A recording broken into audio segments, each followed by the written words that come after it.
Alright, what we're going to do today is do a leak down test on a B20B VTEC turbo block. I've been having a couple problems, so I'm just trying to see where I'm at and how I'm doing. I just did a valve adjustment, so hopefully everything will be sealed up and my cylinders will be okay. First thing you got to do is you're going to hook up your line to the cylinder hole. Make sure that's in there tight.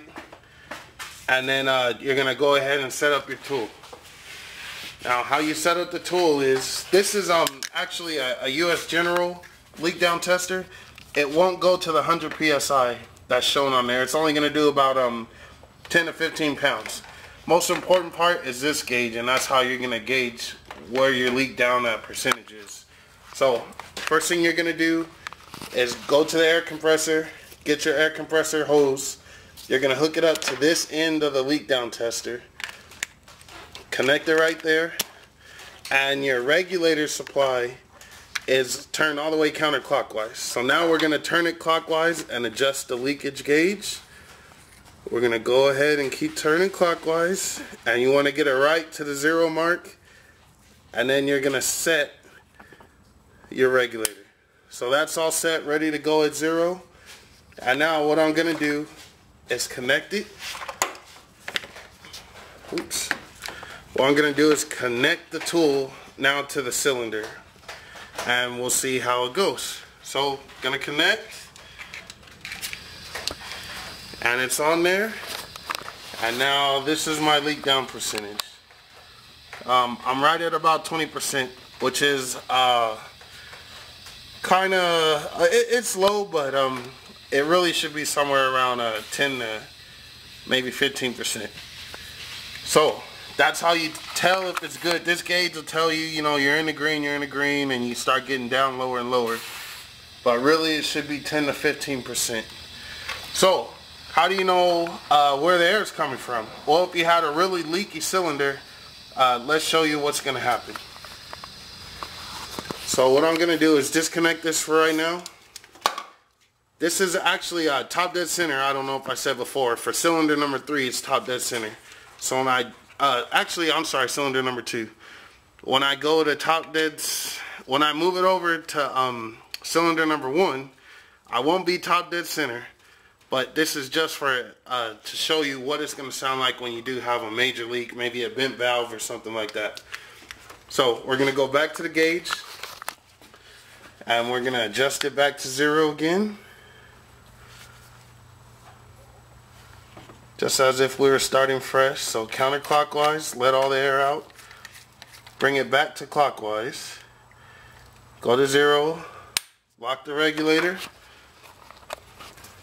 And now I'm going to connect it to cylinder number 1, which is not top dead center, so air is going to be coming out of somewhere.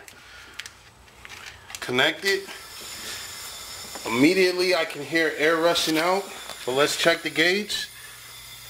Okay, I'm a little more than 40% percentage in that cylinder, so air is escaping somewhere. Need to find out where it's coming from.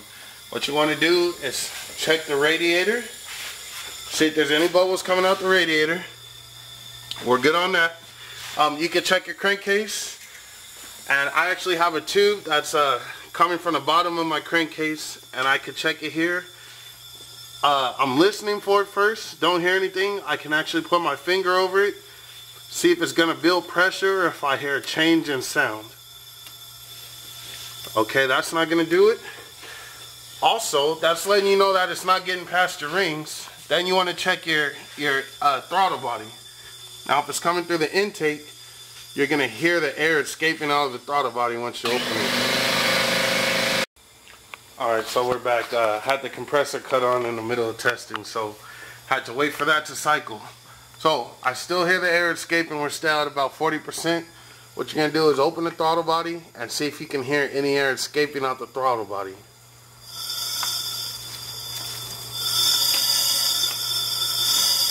Now you can definitely hear that right out of the throttle body. So that tells you that the valves on the intake side are not sealing, which means you have a leak on your intake valve. Now there's gonna, if it's a Honda motor, you got 2 valves to each cylinder, and 2 valves for the intake, 2 for the exhaust.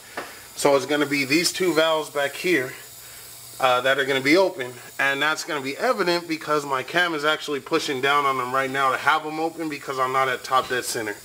But if I was at top dead center and I heard the air leaking out of the throttle body, it's going to mean that I probably have a bit valve on the intake side. Or otherwise I'd hear, if it was coming out of the exhaust, same thing, it'd be an exhaust valve that's staying open. If it's coming out of your radiator, it's going to be probably, I assume, a head gasket, or there's going to be a cracked sleeve where air is escaping and it's getting into the coolant system and it's causing bubbles. If it's coming out of your crankcase, could be cracked ring lands, bad rings, period. Shouldn't be coming out your crankcase, especially if it's warm. But if your motor is cold, you can always have a little bit of air coming out of the crankcase. So that's it.